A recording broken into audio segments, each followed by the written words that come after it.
तब आपके घर में शांति बराबर बनी रहेगी। बेटा है बाप का सम्मान करे, बाप है बेटे का सम्मान करे, पति है पत्नी का सम्मान करे, पत्नी है पति का सम्मान करे, भाई है बहन का सम्मान करे, बहन है भाई का सम्मान करे, भाई भाई का सम्मान करे, छोटा है बड़े का सम्मान करे, बड़ा है छोटे का सम्मान करे, तभी तो परिवार चलेगा बढ़िया ढंग से, है ना। जब अपना अपना धर्म सबको याद रहेगा कि हमारा धर्म क्या है, हमारा धर्म क्या है, जब आपको होश में रहेंगे तब आपको पता रहेगा कि हमारा धर्म क्या है। और जब होश में नहीं रहेंगे, बदहोश में रहेंगे, तो उल्टा सीधा बोलेंगे, उल्टा सीधा खाएंगे, उल्टा सीधा रास्ता चलेंगे, तो उसका परिणाम उल्टा ही तो आएगा।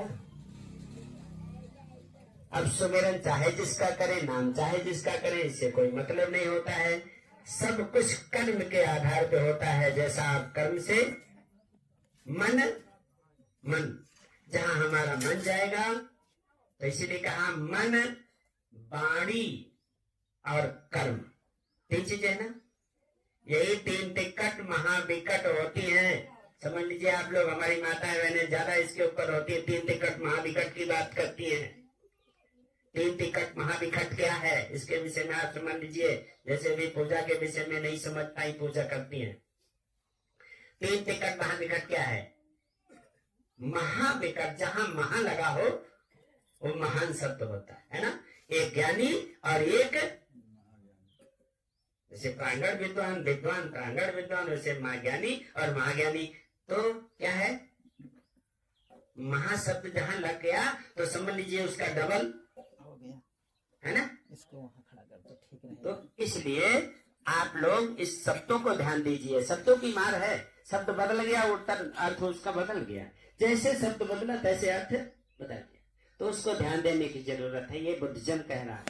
तो क्या है, तीन टिकट महाविकट। पहला विकट है संसार में। आप लोग चिंतन करके देखिए, हमारी बात को मत मानिएगा, चिंतन करके देखिएगा कि सबसे महान क्या है, किसकी पूजा होती है संसार में?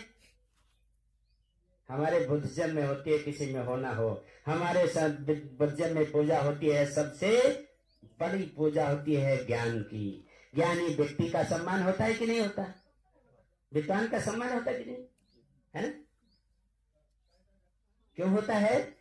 एक अल्प ज्ञानी होता है, एक महाज्ञानी होता है। तो अल्प ज्ञानी से सम्मान महाज्ञानी का होगा कि नहीं होगा? होगा ना।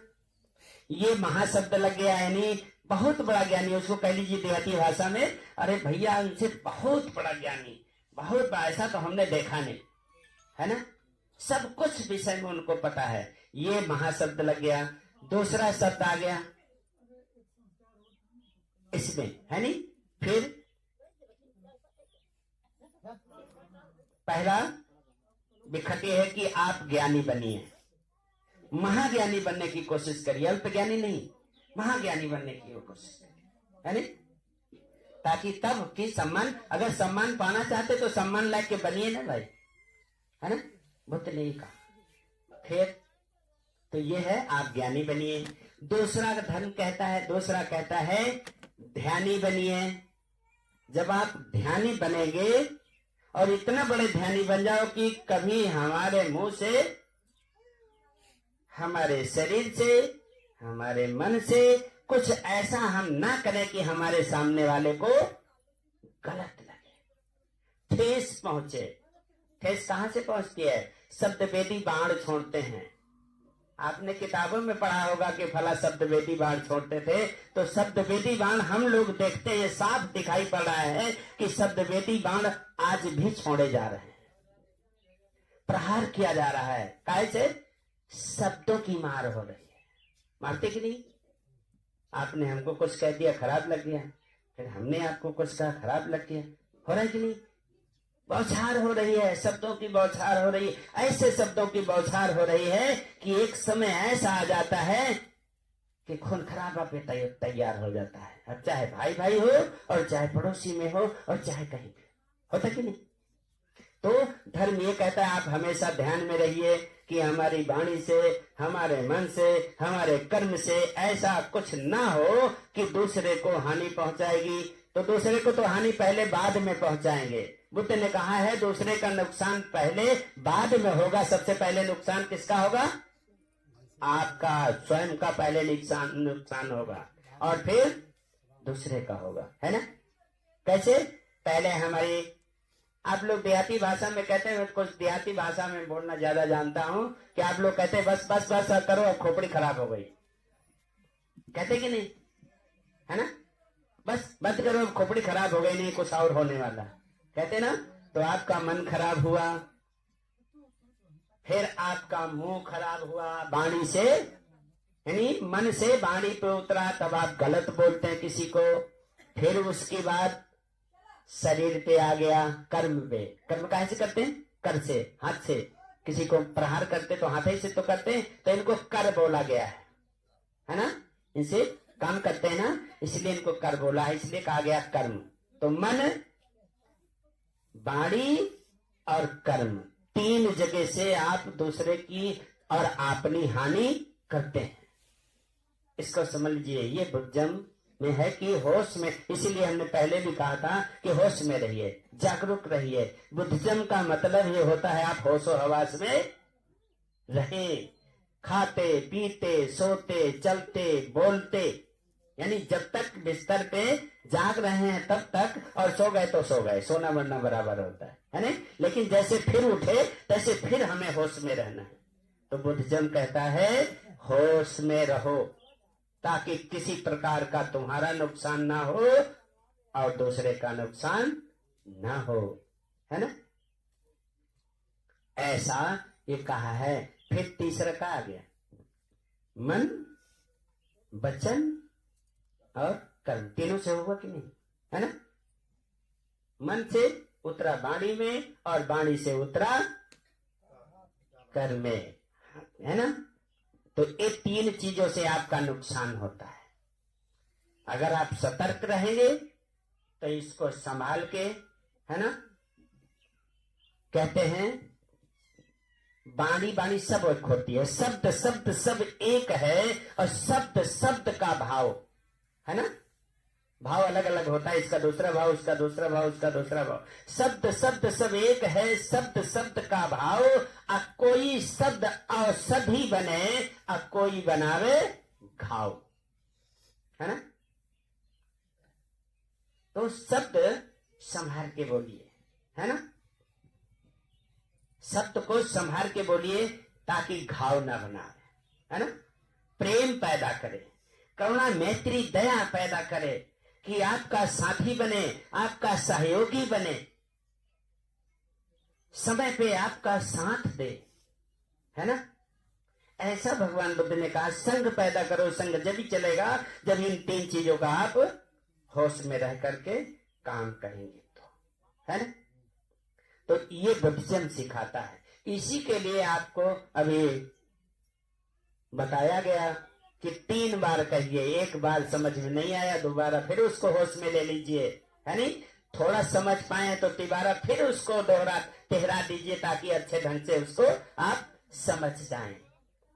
इसको आपने कहा हम प्राणी हिंसा नहीं करेंगे, ऐसा मैं शपथ ग्रहण करता हूं कि जानबूझ के किसी की हत्या हम नहीं करेंगे।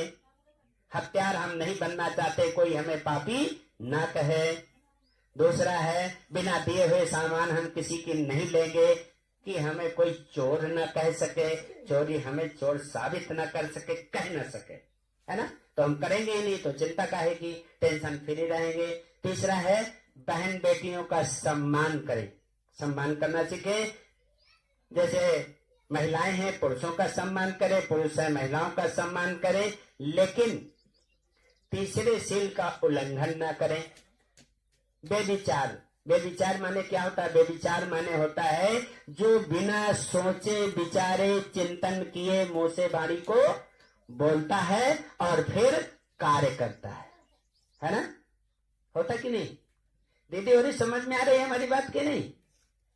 इसका मतलब आपका दिमाग उधर जा रहा है, खाने की तरफ। मिलेगा मिलेगा तो ठीक है, उसका काम है, वो अपना कर रही है, आप अपना काम करिए, ठीक है? तो ठीक है ना। तो यह है, तो इसका ध्यान हमें रखना है। भगवान बुद्ध का धम्म बड़ा आसान है, बहुत आसान है, और जो पालन नहीं करना चाहता है उसके लिए बहुत कठिन है। ऐसा है, और इतना सरल है कि आप बिल्कुल करेंगे। बच्चा कर लेता है, आप क्यों नहीं कर पाएंगे? इतना सरल है। और नहीं करता है तो उसके लिए बड़ा कठिन है, भैया हमारे बस की बात नहीं, हम तो नहीं कर पाएंगे। क्यों? कि वो करना नहीं चाहता है ना। चोर से कह दो चोरी छोड़े तो क्या छोड़ेगा?